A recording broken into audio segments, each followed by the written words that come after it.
nursing, but that choice may mean we're out of a job. Our rights seem to be vanishing by the minute. Nobody is standing by us. So the time has come for us to stand for ourselves. Hence, Nurses Against Lockdowns. Former registered practical nurse Sarah Choujounian continues her fight against medical oppression and censorship with her regulator, the College of Nurses of Ontario. Choujounian is charged with 12 offenses related to her advocacy efforts against the prevailing COVID-19 narrative, from mask mandates to vaccine passports and every harmful lockdown in between. In a now removed statement from the ONA titled Nurses Supporting Public Health Measures, it was updated in September 2021, where it read that public health protection measures such as hand washing, masking, social distancing, and vaccinations are effective strategies to prevent the spread of COVID-19. Yet real-world data show that last clause to not be entirely true. Regardless of the college's own misinformation, Choujounian has had a long and drawn-out battle to defend herself against her regulatory censor's very same claims. Her disciplinary tribunal hearings against her began over a year ago in March 2023 and remain ongoing with no end in sight to this day. Her 18th hearing took place on May 16th with virologist and immunologist Byram Bridle serving as an expert witness. Joining me now to discuss is Sarah Choujounian with an update. My case is really now at this point is like all the 12 allegations are kind of known to be true now, but they keep saying that I had no way of knowing in 2020 and therefore that was misinformation and I harmed the public by doing that. The hearing was supposed to be 7 days, our experts against theirs, and what is happening is that they're not qualifying my experts and the evidence is not going in. And so with Dr. Pellick, who was my first expert, we had to bring in the articles one by one ourselves, like my lawyer did it. And so it's just everything. The cross-examination is like really harsh and defaming, if you ask me. They've already, when they were cross-examining him before he started the evidence, which they're not even letting him do properly, because there's like, he was supposed to represent 12 allegations for me, the 12 allegations, and he's been qualified for 2, and even these 2, they keep objecting. And so that's why yesterday they actually stopped objecting because they saw my lawyer's not going to stop. And Dr. Bridle let them know that since this was going to be, the public will be able to watch it later.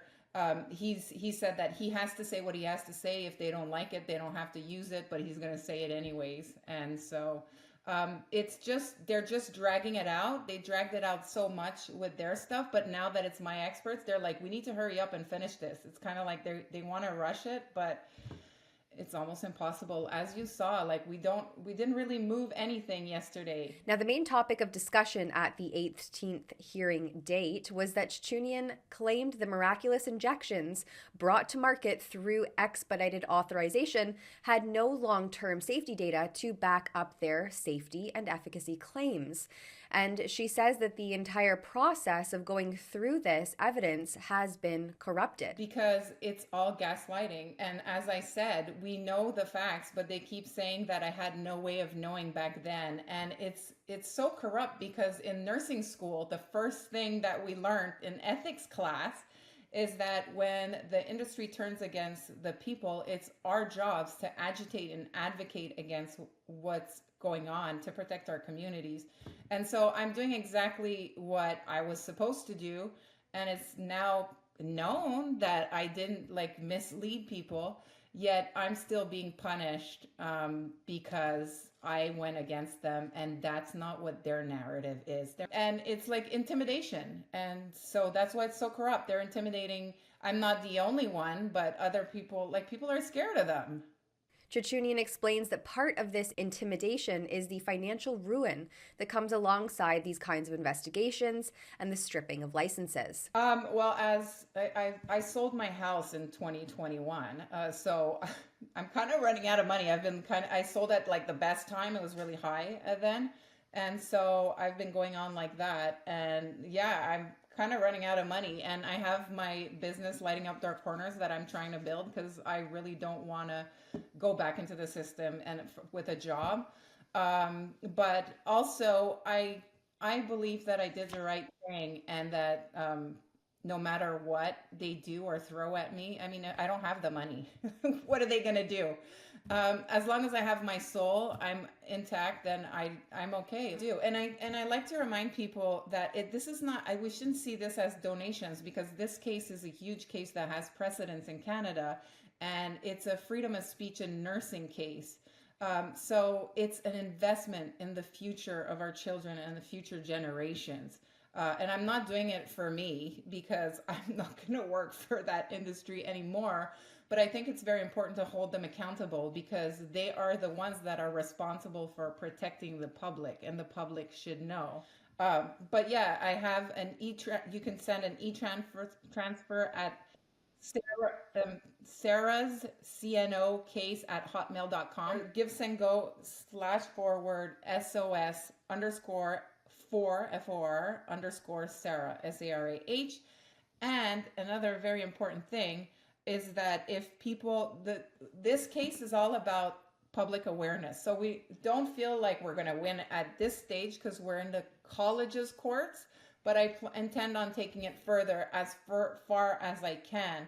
And what happens in courts is that the judge tends to lean towards what the public wants. And so it's important that we get people to watch and be involved in it.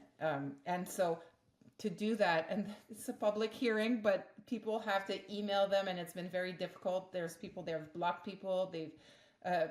So some people don't get the links. It's quite difficult, but now it's getting better. Choujounian's next hearing date is slated for May 31st.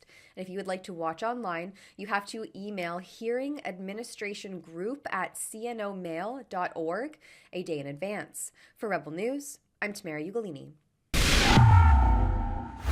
As more information comes out about these novel injections, we've launched a special campaign at nomoreshots.ca. At that website, you can stay up to date with the most current scientific information coming out about these injections.